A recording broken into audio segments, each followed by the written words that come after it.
Bueno, vamos arrancando, más allá de que se terminen de conectar algunas eh, mientras arrancamos. Hoy tenemos la última clase práctica para ver los fallos que habíamos distribuido para que puedan comentar. La clase de hoy es sobre fallos que tienen que ver con arresto domiciliario. Es la última, como decía, ya habremos pasado por hecho como un pantallazo de todos los fallos y a partir de acá tienen 2 semanas, ¿no? Hasta el 4 de noviembre, si no recuerdo mal, para entregar el trabajo, sí, exacto.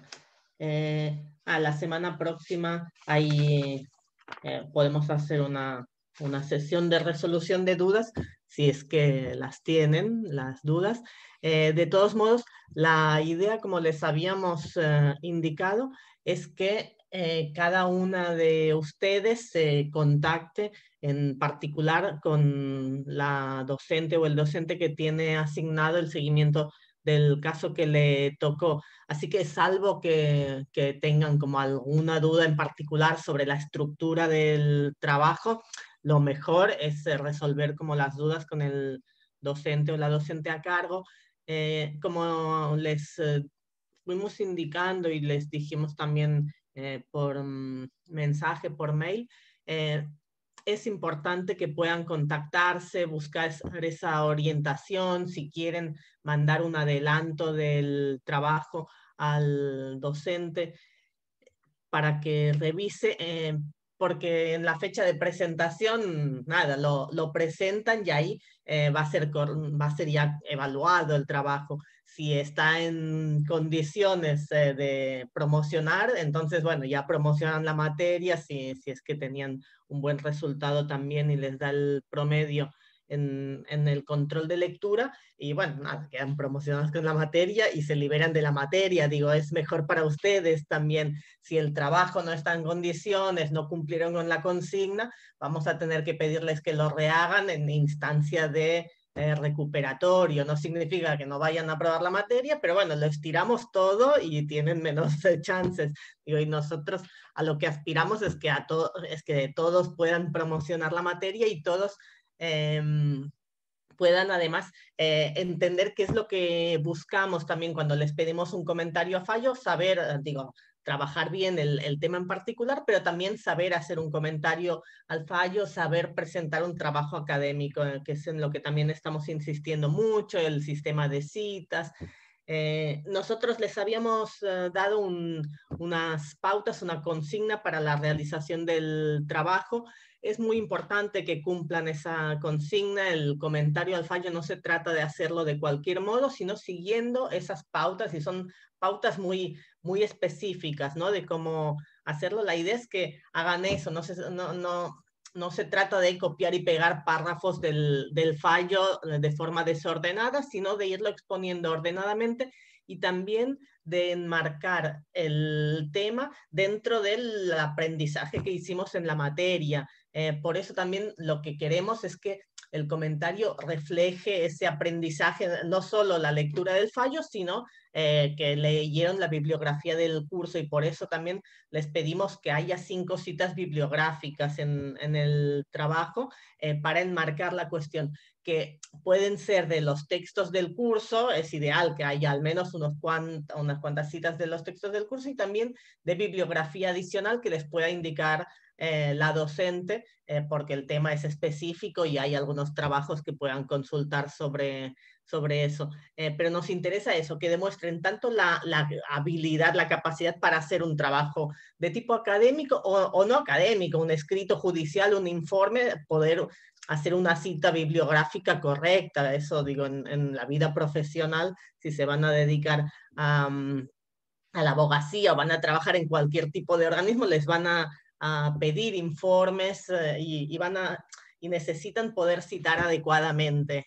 Por eso es una habilidad que queremos que adquieran. Así que es importante que cumplan la consigna. Si tienen dudas, busquen orientación con el equipo docente, pero traten de llegar a la presentación el día 4 con un trabajo que ya cumpla las expectativas. Así, nada, facilitamos, les facilitamos a ustedes también el fin de este curso que ha sido difícil para todos, ¿no? Con tanta virtualidad, digo, seguro que todas necesitan vacaciones, así que como antes lleguemos a esa instancia de forma satisfactoria, mejor. Vamos entonces con esta última clase con esta última clase que decía, es para comentar los dos últimos fallos sobre el tema de arresto domiciliario. En primer lugar, como para enmarcar un poco, que es lo que también es la idea que hagan en el comentario, ¿no? Enmarcarlo un poco el tema. El arresto domiciliario está regulado en la Ley de Ejecución Penal, en la Ley 24660, en la Ley Nacional, en el artículo 32 y también en el artículo 10 del Código Penal, en los mismos términos. Y básicamente lo que prevén esos artículos es que en caso de colectivos especialmente vulnerables, la pena de prisión pueda ser sustituida por un arresto domiciliario, es decir, por quedar la persona detenida, o sigue siendo una pena privativa de libertad, pero en vez de ser carcelaria, queda en su propio domicilio. Esto se prevé para personas condenadas a una pena y después en el Código Procesal Penal hay un artículo que remite al Código Penal y a la ley de ejecución para que se aplique también en el caso de personas procesadas, es decir, personas a quien en principio se le dicta una medida cautelar de prisión preventiva, también se puede sustituir por un arresto domiciliario. El arresto domiciliario, cuando se aplica, en algunos casos, puede ser con distintos tipos de vigilancia o controles, puede ser los casos de mayor control tal vez, es el que se les pone un dispositivo tecnológico, una pulsera, una tobillera electrónica, que eso hace como un rastreo y si la persona sale del perímetro que le marcan, bueno, va a sonar la alarma y queda registrado que está infringiendo las condiciones del arresto domiciliario. En otros casos es a cargo de algún familiar que supervisa, que se hace cargo. Está previsto, decía, en la ley para colectivos especialmente vulnerables, colectivos a quienes el encierro en prisión le agrava demasiado su situación. ¿Cuáles son esos colectivos? Bueno, personas mayores de más de 70 años, personas enfermas, personas con una enfermedad terminal. Digo, la ley no quiere que una persona termine muriendo en prisión porque eso implica una pena inhumana. Entonces, una persona que está con una enfermedad terminal también se prevé el arresto domiciliario. Esto básicamente eran los casos más históricamente eran para esos casos, enfermos terminales, personas muy mayores, pero hubo modificaciones a esa ley y se fueron ampliando. Se amplió también a personas enfermas que no puedan recuperarse adecuadamente en prisión. O sea, ya no se requiere terminalidad, ¿no? Y no se requiere que la persona se esté por morir, sino que una persona que esté enferma y que la cárcel le agrava su situación y no puede recuperarse en prisión, también puede acceder al arresto domiciliario. También personas con discapacidad, cuando el encierro en prisión puede llegar a implicar un trato cruel, inhumano, degradante. Digo, pensemos en una persona ciega, por ejemplo, ¿no? En prisión las cárceles no están adaptadas para que pueda vivir ahí. Personas con sillas de ruedas, que hay cárceles, por ejemplo, que nada, tienen escaleras para entrar, salir del pabellón todo el tiempo. Entonces una persona en silla de ruedas no puede salir de su pabellón. Tampoco no tienen, digo, los baños no son adaptados, no las instalaciones en el pabellón tampoco, casos que hemos visto de personas con discapacidad en prisión, son los compañeros de pabellón quienes los tienen que atender, higienizar, porque no hay otro, digo, no hay otra forma, pues no están adaptadas las cárceles. Entonces, se considera que eso puede constituir un trato cruel, inhumano, degradante, y también por eso está previsto el arresto domiciliario.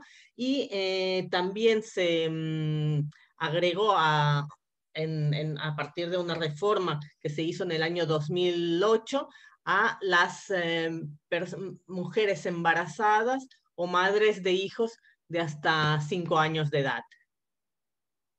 En el caso de mujeres embarazadas o madres que tengan hijos hasta 5 años de edad, se consideró también que la cárcel no es un lugar para transitar un embarazo, no es un lugar para que eh, nazcan chicos, sino es un lugar para una crianza adecuada de los niños, y por eso se preveyó que se pueda aplicar se pueda conceder el arresto domiciliario. El arresto domiciliario para las mujeres madres es una forma de evitar la ruptura del vínculo materno-filial, que es lo que se quiere proteger. Se considera que es muy importante el vínculo materno-filial y por lo tanto el legislador lo quiso proteger.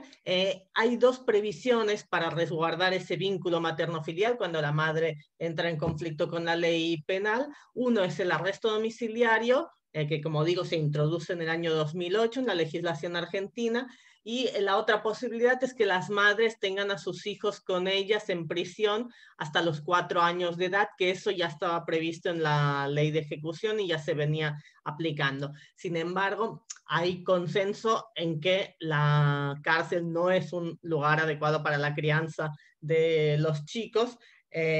Entonces, tener a un hijo en prisión junto a la madre en los primeros años de vida se considera que es un mal menor, que sería peor romper el vínculo materno-filial, pero tampoco no es recomendable. Por eso se avanzó en la previsión del arresto domiciliario, que hay consenso a nivel nacional de expertos y también internacional en que es la mejor forma de proteger el vínculo materno-filial sin renunciar al poder punitivo por parte del Estado, ¿no? Al castigo. Por lo tanto, es la reforma que se hace de la ley de ejecución y del Código Penal en cuanto a ampliar los supuestos de arresto domiciliario y en particular a mujeres madres de hijos pequeños y a mujeres embarazadas, lo que hizo fue conciliar los estándares internacionales con la legislación argentina. Hay muchos instrumentos internacionales que habían ido señalando la necesidad de cuidar ese vínculo materno-filial y también de tratar de cuidarlo fuera de prisión, es decir, de acudir al arresto domiciliario. El, eh, la Convención sobre los derechos del niño o niña establece, ¿no?, esa protección del interés superior del menor. Para proteger el menor hay que cuidar el vínculo materno-filial, pero después ha habido también muchos otros instrumentos internacionales, reglas de Tokio, reglas de Van Gogh, que establecen que lo que se preferirá es medidas alternativas a la prisión y el arresto domiciliario en el caso de las mujeres madre. Pese a que se aprobó esta reforma de la ley de ejecución, desde el 2008 está previsto el arresto domiciliario para mujeres madres. Sin embargo, sigue habiendo mujeres con hijos chiquitos en prisión. Las estadísticas de SNEP, que ya las habíamos visto, en diciembre de 2018 señalan que había todavía 160 chicos con sus madres en las cárceles de la Argentina. Es decir, más allá de la previsión, siguen habiendo chicos en prisión junto a sus madres, es decir, mujeres que no acceden al arresto domiciliario por distintos motivos. Las estadísticas no tienen datos sobre la cantidad de personas con arresto domiciliario, eso no está incluido, pues son estadísticas penitenciarias sobre las personas que están en prisión y por lo tanto no sabemos a cuántas mujeres o a personas en general se les concedió un arresto domiciliario. Tampoco tenemos datos precisos de cuántas mujeres son madres, tampoco las estadísticas no incluyen información sobre si las personas privadas de libertad tienen o no hijos a cargo, hijos menores de edad, eso no lo dicen, tampoco las estadísticas de SNEP, pero por distintas investigaciones sí que sabemos que la mayoría de las mujeres son madres y madres de chicos menores de edad, una investigación que hicimos en el año 2008, estableció para el ámbito federal al menos, pero no creo que sea distinto en el resto del país, que el 86% de las mujeres que estaban presas tenían hijos menores de edad a cargo. Digo, porque en general las personas que van a prisión son personas jóvenes en su mayoría, y en el caso de las mujeres, bueno, están en edad reproductiva y la inmensa mayoría son madres de hijos menores de edad, con lo cual, digo, el encierro de encarcelamiento de las madres deja a los hijos en una situación compleja, sin cuidados maternos. Y eso es lo que la ley quiere evitar, al menos en los primeros años de vida. Por eso la ley lo que estableció es un límite de 5 años. Dijo que el arresto domiciliario está previsto para mujeres madres de niños o niñas hasta 5 años de edad. La verdad que el límite de los 5 años es cuestionable, arbitrario en un punto, digo, se estableció ese límite como se podría haber establecido cualquier otro, ¿no? Porque hasta los 5, sí se entiende que en la primera infancia es más importante todavía los cuidados maternos, pero a los 6 años, a los 7, a los 10, o los chicos adolescentes también necesitan cuidados maternos, también son muy importantes. Por lo tanto, ese límite es cuestionable, como también es cuestionable que se aplique solo en el caso de mujeres, ¿no? Los cuidados paternos también son muy importantes, porque no debería aplicarse la previsión también en el caso de padres, ¿no? De hecho, la jurisprudencia ha ido avanzando, en algunos casos hay jurisprudencia más garantista que ha ido avanzando, haciendo una interpretación extensiva de esta norma, y se ha aplicado también, se ha concedido arrestos domiciliarios a mujeres que tenían chicos más mayores, pero que los chicos estaban en una situación muy comprometida, que necesitaban realmente la presencia materna en el hogar, y en algunos casos también se ha concedido a varones, sobre todo cuando no existía una figura materna que pudiera hacerse cargo de los chicos y los chicos quedaban en una situación de desamparo, se ha concedido también el arresto domiciliario. A varones es algo en lo que hay que seguir trabajando para seguir avanzando, ¿no? En ese sentido. Vayamos al caso de los fallos que tenemos para que comenten. En primer lugar, el primero de ellos es un fallo de la Corte Suprema de Justicia de la Nación, Fernández Ana María, del año 2013. Ese fallo es el único fallo en el que la Corte Suprema se ha ocupado del tema del arresto domiciliario para mujeres madres, y el fallo de la Corte anula el fallo de la Cámara de Casación, que había confirmado a su vez la denegación de un arresto domiciliario a esta mujer, a Ana María Fernández, que había dispuesto el Tribunal Oral Criminal número 24. La Corte va a anular ese fallo. El fallo de la Corte es un fallo breve, escueto, pero tienen también disponible el dictamen de la Procuradora General, que es bastante jugoso ese dictamen, es un muy buen dictamen, y el fallo de la Corte se apoya o remite al dictamen de la Procuradora, con lo cual, digo, integren en el comentario que hagan, integren también, a quien le toque hacerlo, integren también el dictamen de la Procuradora, es decir, no se limiten a analizar el fallo de la Corte, sino analícenlo conjuntamente con el dictamen de la Procuradora, porque es en el que se apoya la Corte, y entonces, digo, es relevante también en cuanto a establecer jurisprudencia. El dictamen de la Procuradora es un muy buen dictamen, les decía, porque acoge un criterio amplio de procedencia del arresto domiciliario.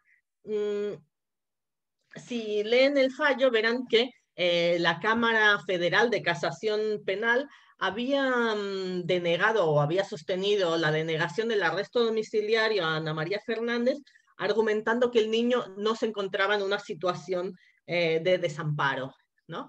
Eso lo hemos encontrado en bastantes fallos, en bastantes jueces y tribunales se apoyan en eso, en decir, bueno, el chico está o no está en una situación de desamparo. Bueno, si no está en una situación de desamparo, no concedemos el arresto domiciliario, porque el chico está bien cuidado, o está, por ejemplo, afuera de prisión a cargo de una abuela, un abuelo, a cargo del padre, y bueno, no está en situación de desamparo, no se concede. Eso es una jurisprudencia muy restrictiva, y la Procuradora general en su dictamen lo que dice es que el criterio debió ser inverso, es decir, no es que el arresto domiciliario procede solo cuando el chico está en situación de desamparo, sino que el arresto domiciliario hay que concederlo como regla general y solo denegarlo para el caso de que el interés superior del menor quedase más bien resguardado si no se concede el arresto domiciliario.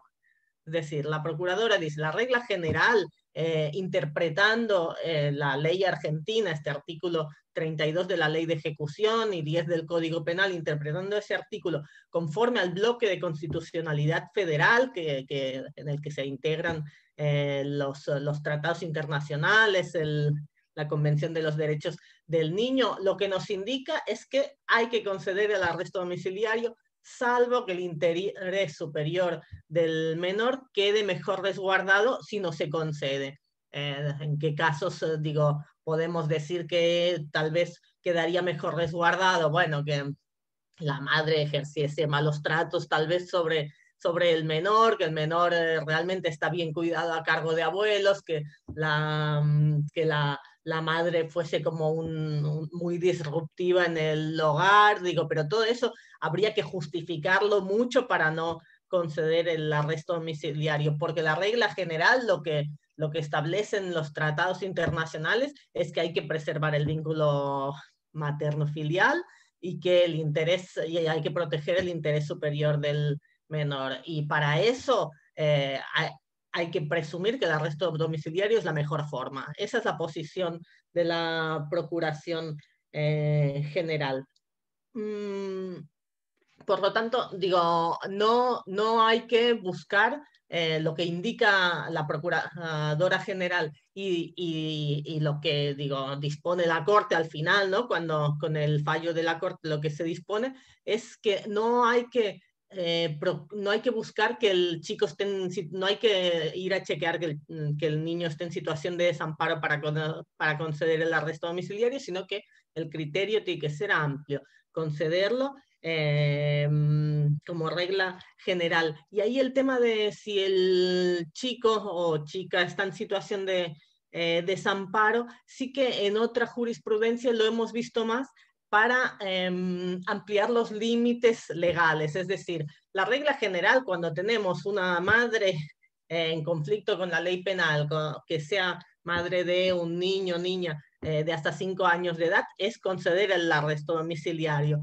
En los casos, lo que hemos visto en la jurisprudencia, en los casos de que el niño o niña sea mayor de 5 años o de que lo estemos planteando en el caso de padres, por ejemplo, es decir, ampliando, forzando la letra de la ley en una interpretación extensiva, ahí en general la jurisprudencia sí que ha pedido esa situación de desamparo, ¿no? Ahí sí que tal vez hay que justificar más por qué hay que aplicar, pese a que la ley no lo prevé, hay que aplicar de todos modos el arresto domiciliario. Bueno, ahí sí que digo, como abogados o abogadas, si van a trabajar en eso, hay que hacer un esfuerzo adicional para demostrar esa situación de desamparo. Pero si se cumple con los parámetros de la ley, no debería ser necesario. Igual siempre es bueno, digo, justificar cuál sería la ventaja de conceder el arresto domiciliario. No debería ser necesario.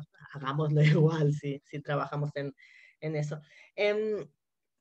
Otro de los temas que surge del fallo es que la Cámara Federal de Casación Penal señaló en su fallo que deniega el arresto domiciliario, señaló que el bebé tenía dos madres y que la otra madre podía hacerse cargo. Ahí, digo, ya desde el mismo fallo que tiene un voto en disidencia, y también la procuradora lo señala, hay como un posible sesgo discriminatorio, ¿no? Por orientación de género, o sea, le deniegan a la mujer que estaba lactando al bebé, le deniegan el arresto domiciliario con el argumento de que hay otra madre, digo, porque eran una pareja homosexual y había otra madre que podía hacerse cargo del bebé. Hay claramente un sesgo de discriminación por orientación sexual. Bueno, no sé si de este fallo tienen alguna duda, alguien que le haya tocado comentarlo, eh, alguna consulta. Bueno, entonces vamos al otro fallo que tienen para comentar también sobre arresto domiciliario. Se trata de un fallo de la Cámara Penal Económico, incidente de prisión domiciliaria, un fallo del año 2018. En ese caso también llega, con recurso a la Cámara Penal Económico, porque el juez de instancia había rechazado el arresto domiciliario de una persona transexual que estaba alojada en el complejo 4 de mujeres, pero su identidad sexual era de varón, es decir, era un varón transexual que había sido alojado en el complejo penitenciario federal para mujeres, pese a que se sentía varón, tenía una identidad de género varón, había rectificado su partida de nacimiento, por lo tanto era ya un varón, y también había hecho un tratamiento hormonal y se había operado para convertirse en un varón, o sea, era efectivamente un varón. Y sin embargo, no fue alojado en un complejo penitenciario para varones porque se consideraba que eso podía generar podía poner en riesgo su integridad física, lo cual, digo, es acertado, podía suceder eso en un complejo de varones, podía estar en juego, en riesgo su integridad física, pero también en el complejo de mujeres tuvo problemas, tuvo inconvenientes con el resto de la población y tuvo inconvenientes también con el personal penitenciario, y lo que terminó sucediendo es que terminó alojado en un sector de aislamiento, como si estuviese sancionado continuamente, digo, quedó viviendo en prisión de forma aislada, una forma de aislamiento, lo cual vulnera sus derechos porque no, digo, las personas privadas de libertad, si bien están privadas de libertad, hay grados en esa libertad y no pueden quedar aisladas y vivir en un régimen de aislamiento absoluto. Eso puede equivaler a un trato cruel, humano, degradante o a tortura. Por lo tanto, no es aceptable. Pero el Servicio Penitenciario Federal no tenía, no tiene todavía ahora ningún sector de alojamiento adecuado para un varón trans. Sí que hay sectores de alojamiento para mujeres trans, es decir, para personas que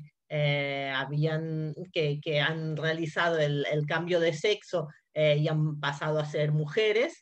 Hay en el complejo de mujeres, tienen sectores donde se alojan mujeres trans, hay un grupo más numeroso, pero en el caso de varones trans, no hay ningún sector adecuado. Entonces, digo, eso implicaba que la persona quedase viviendo en aislamiento y se le vulnerasen derechos. La Cámara Penal Económico, en este caso, dice que efectivamente el caso no encuadra en ninguno de los supuestos del artículo 32 de la ley de ejecución, ¿no? Vimos los distintos supuestos y no hay ninguno de esos que encaje, pero sin embargo dice que sí que se podría asimilar al supuesto del interno discapacitado cuando la privación de la libertad puede implicarle un trato indigno, inhumano o cruel. Es decir, puede ser equiparado a ese supuesto.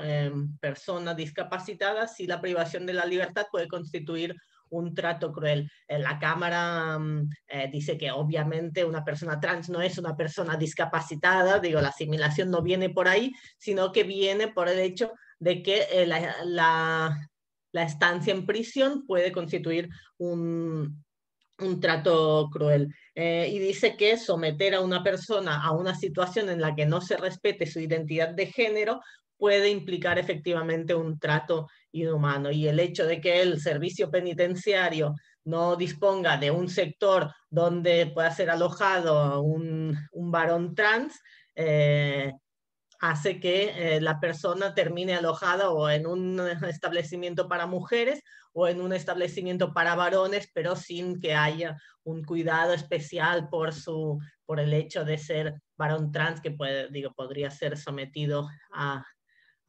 atentados contra su integridad física y por lo tanto tampoco le pueden proteger sus derechos ahí. Y el hecho de que no haya ningún otro lugar y que la persona tenga que terminar viviendo sola en un sector para sancionados, implica un trato cruel y por eso la Cámara le concede el arresto domiciliario.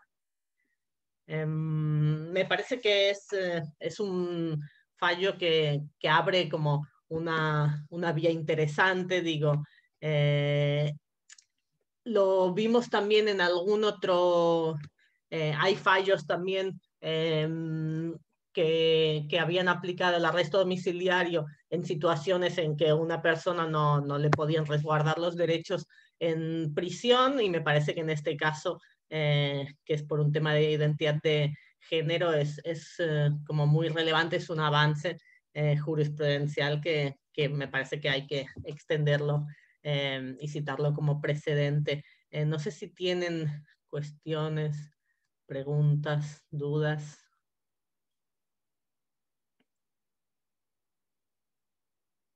Sí, ¿no? De estos fallos, no sé si alguno de los que está acá le tocó alguno de estos fallos. No, perdón, ¿no? Hola, buen día. No, yo quería saber cómo es el seguimiento, por ejemplo, en el caso de este tipo de personas que logran, ¿no? Por una cuestión de derecho, la prisión domiciliaria. ¿Cómo es el seguimiento que les hacen? Eso me Le, interesa. en algunos casos, como decía al inicio, el arresto domiciliario lo conceden sujeto a la implementación de un dispositivo electrónico, una Sí, tobillera. cabellera. En esos casos, bueno, les van a poner la tobillera y les marcan un perímetro del que no pueden salir, digo, en su casa. En algunos casos no alcanza, tal vez si vive en un edificio, hasta poder ir a abrir la puerta para recibir algo de comida y en otros casos, digo, no pueden salir de ese perímetro y si salen del perímetro salta la alarma. Alarma. En otros casos no les aplican tobilleras, no en todos los casos hay tobilleras Sí, disponibles. sabía, por eso.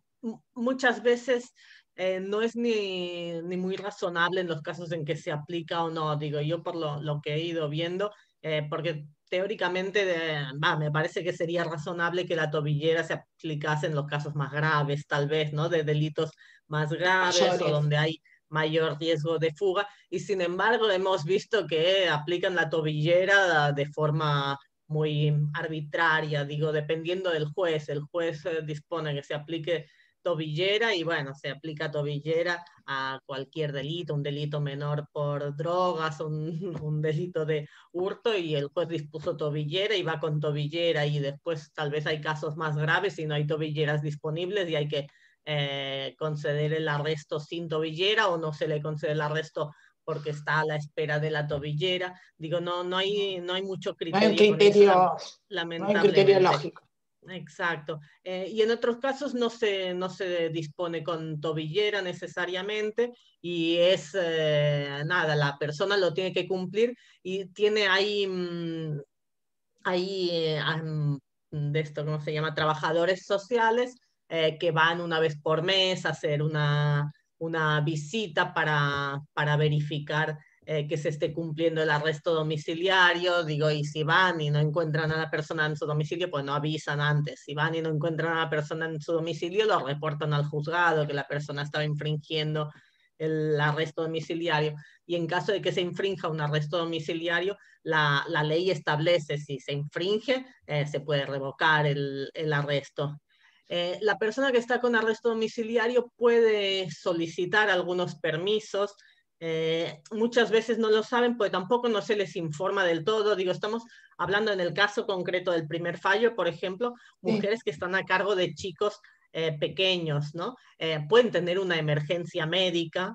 Si hay ante una emergencia médica, obviamente pueden salir de su casa infringiendo, digo, más allá de que no esté autorizado a salir, al chico si se golpeó lo tienen que llevar al hospital, eso no hay duda. Y después se lo explican al juez, digo, pero después, no es que en el momento se lastimó el chico y no tienen que estar pensando en llamar al juzgado para avisar que tienen que salir corriendo a atender al menor y después ya lo justificarán. Pero bueno, muchas veces no se les explica a las mujeres, y las mujeres están todo el tiempo con un temor tremendo porque nada, les pasa algo así, Los no riesgos saben. están.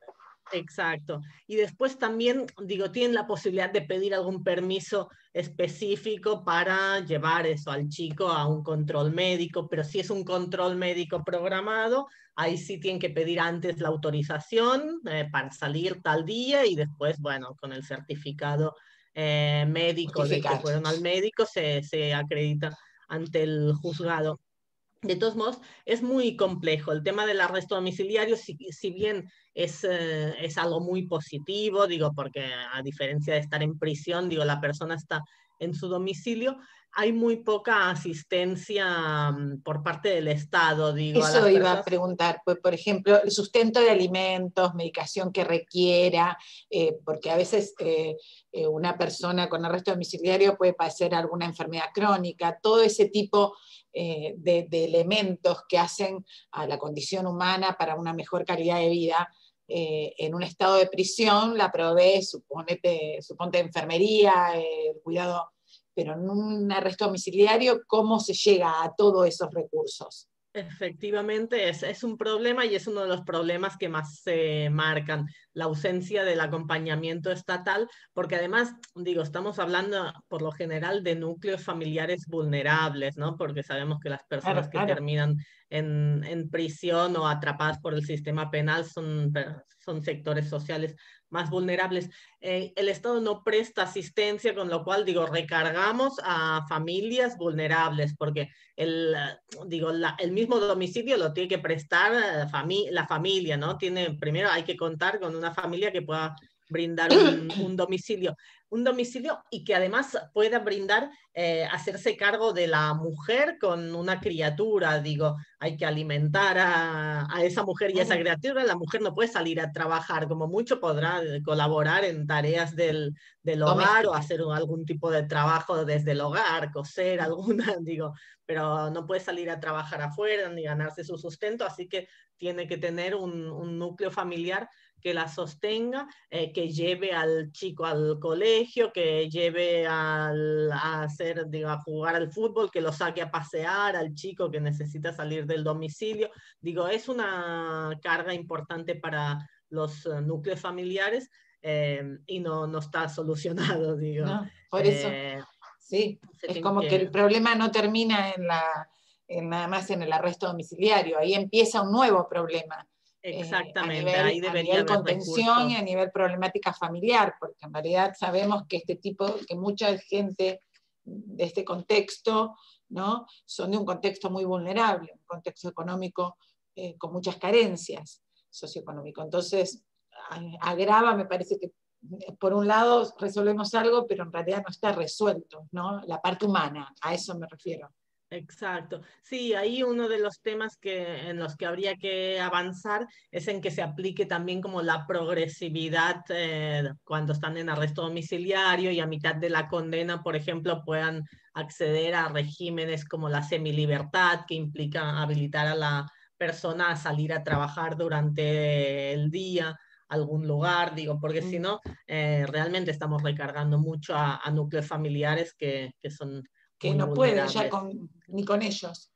Exactamente. Claro, porque en realidad socialmente a veces la gente dice, y no, los mandan a la casa porque igual cobran un sueldo, los presos cobran sueldo. Socialmente está implícito eso de que el Estado les va a dar un sueldo aunque estén en la casa, y en realidad claro. no es la verdad. No es así, de hecho hemos encontrado a veces algunas mujeres que decían, es que yo no puedo, no tengo domicilio, o mujeres extranjeras, por ejemplo, o que decían, no, pero es que tengo otros hijos a cargo, mi mamá ya está con otros hijos a cargo afuera cuidándolos, y yo estoy en prisión y trabajo en prisión, y el sueldo que cobro en prisión se lo mando íntegramente a mi mamá para que cuide al resto de los chicos. Entonces yo no puedo salir de prisión, ir con arresto domiciliario con el bebé, porque si no, ¿quién va a dar de comer a los chicos? ¿Cómo los vamos a sustentar? Así que sí, es una problemática muy compleja. Complicada.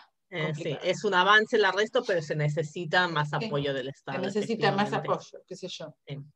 Talleres que el Estado ofrezca unos talleres de trabajo que puedan hacer en el domicilio, exacto. Una cosa así. Sí. Gracias. A ver, Nancy, te tenés que desmutear. No te escuchamos, Nancy. Lo que veo en este caso, que nosotros por la práctica estamos siguiendo un caso de una mamá justamente con prisión domiciliaria, con un nene menor de 5 años, con una patología crónica, y lo que vemos que hay en este caso un total abandono de parte del Estado.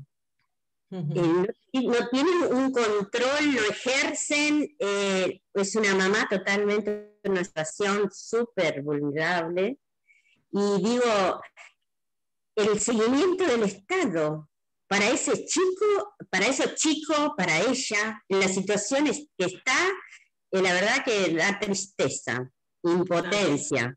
Uno que se encuentra con esto, y hoy que tocó el tema, por eso entré a la clase, mi casa es que voy a llevar este comentario, pero la verdad que quería hacer este comentario, porque produce mucha impotencia. Claro, yo ahí antes me olvidé de decir que la ley lo que prevé es madres con chicos de hasta 5 años de edad o con discapacidad. Si es con discapacidad ya no hay límite de edad, ¿no? Si el chico tiene una discapacidad, porque va a necesitar asistencia siempre. En este caso, claro, no sé desde el curso de práctica qué es lo que hacen, pero digo, hay que tramitarle la pensión por discapacidad al chico para...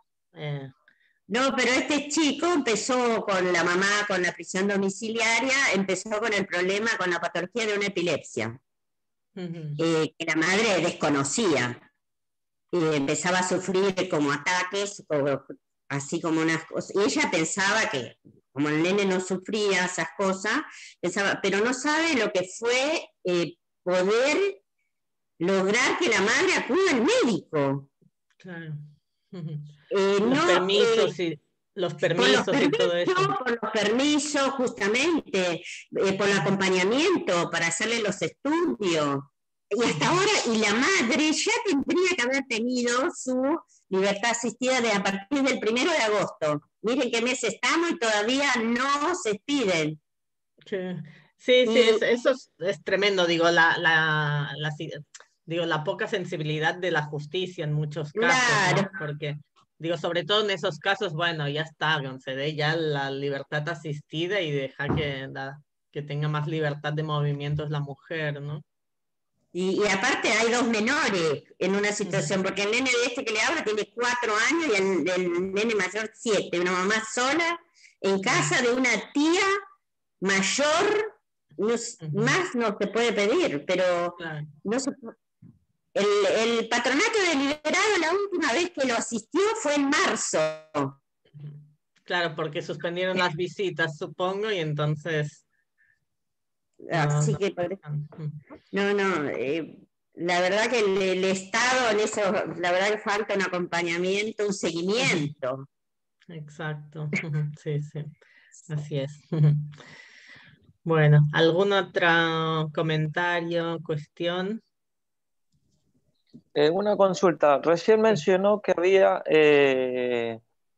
gente en silla de rueda y que tenía que ser asistida por sus compañeros. ¿Qué pasa en esos casos? ¿Fue reciente? ¿Hace mucho? ¿Y cómo queda la situación de ellos? No, en esos casos hay que también presentar como el pedido de arresto domiciliario, pero bueno, a veces lo conceden y a veces no lo conceden o demoran mucho y piden estudios y más estudios. Entonces, nada, lo que corresponde es que se aplique el arresto domiciliario, pero en algunos casos, si ha habido un delito especialmente grave o si la persona es reincidente, la justicia no concede el arresto y entonces la persona queda en prisión en una situación de violación de sus derechos. A ver, ahí Gabriela pregunta si la libertad asistida se concede. A ver, me desaparece ahora la pregunta. La libertad asistida, ¿cómo se calcula? 6 meses antes del total de la condena o 3 meses antes. La ley decía que era 6 meses antes de la condena, la libertad asistida, y la ley de ejecución 24660, y en 2017, en julio de 2017, se modificó y se redujo a 3 meses antes del final del final de la pena, con lo cual, como las modificaciones de la ley penal no pueden aplicarse retroactivamente si son en perjuicio del reo, las personas que hayan cometido delitos hasta julio de 2017 se les aplica la ley de ejecución previo a la reforma. A partir de delitos cometidos desde julio de 2017 en adelante se aplica la ley modificada y son 3 meses antes solo. No sé si hay alguna otra consulta, pregunta, comentario. Y esta medida restrictiva, ¿no? Porque en realidad es una medida restrictiva donde disminuye la posibilidad de un premio a aquel que en realidad está habido cumplido bien la condena, con conducta y demás.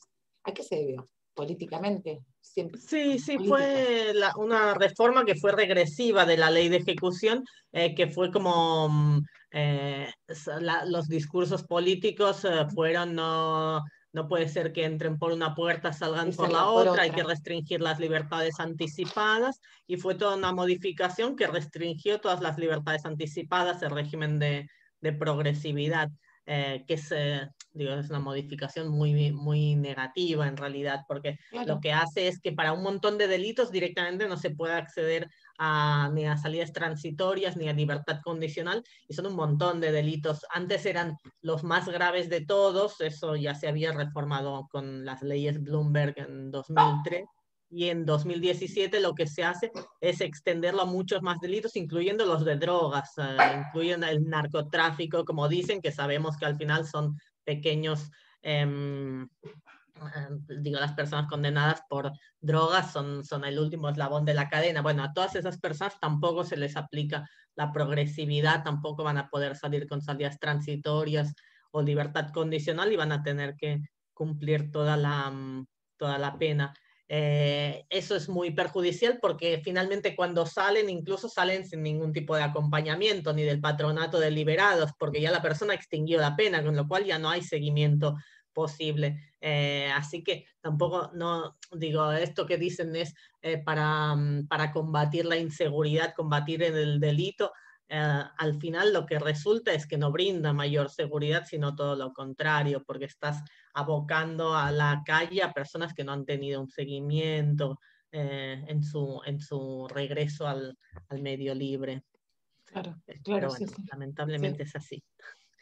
Bueno, si no hay más cuestiones, entonces lo dejamos acá. Después, bueno, vayan contactándose con los docentes. Si creen que necesitan clase de consulta, la semana próxima podemos hacer clase de consulta. Si no, tal vez es mejor directamente que consulten con docentes. Digan ustedes, en todo caso, digo, manden mensaje por el foro si lo necesitan, programamos clase de consulta, o se pueden programar también esa clase de consulta prevista, se puede programar más temática, es decir, cada uno de los docentes con las personas, digo, con los alumnos, los estudiantes que están tutorizando, pero sean ustedes los que lo pidan, pues nosotros si programamos una clase de consulta, si no viene nadie, si no tienen dudas, no tiene tanto sentido. Si lo necesitan, escriban a los docentes y se programa, cada uno de los docentes lo organiza con los alumnos que Siempre tienen. por el campus. Sí, por el campus o al mail del docente o la docente que tengan asignado. Escriben y a mí me vendría bien clase de consulta, o simplemente le mando, le quería consultar eso, o le mando el borrador a ver si voy bien orientada. Bien. Comuníquense con la o el docente a cargo, ¿sí? Bueno, muchas gracias, que sigan como... Otra cosita, Sí. yo le había mandado el adelanto del trabajo la semana pasada a Gabriela Page, ¿puede ser? Gaby Page. Pajes, sí. Uh-huh. Y se lo envié ayer de nuevo, pensando Uh-huh. que tenía mal el mail, pero me figura como que lo recibió, no me figura rechazado. No recibí respuesta ni recibido ni nada, y quería saber si le podía avisar que le envié el adelanto del trabajo para ver en qué me faltaba y en qué estaba fallando. Perfecto, le digo, porque si le llegó seguro te va a contestar, pero yo le aviso, y cualquier cosa. Pero si no te llegó rebotado el No me llegó mensaje. rebotado. Vale. No, Si para no, de nada. última, por el campus, podés mandar el mensaje a través del campus, pero yo igual le voy a avisar para que cheque. Perfecto. Muchas gracias. Bueno, nada. Eh, bueno, listo, entonces, si no hay más cuestiones, nada, quedamos en contacto a través del mail del campus, y adelanten con sus trabajos, y todas las dudas nos escriben, ¿de acuerdo? Gracias. Gracias. Bueno, Buena semana. chao, igualmente, buena Adiós. semana. Hasta luego.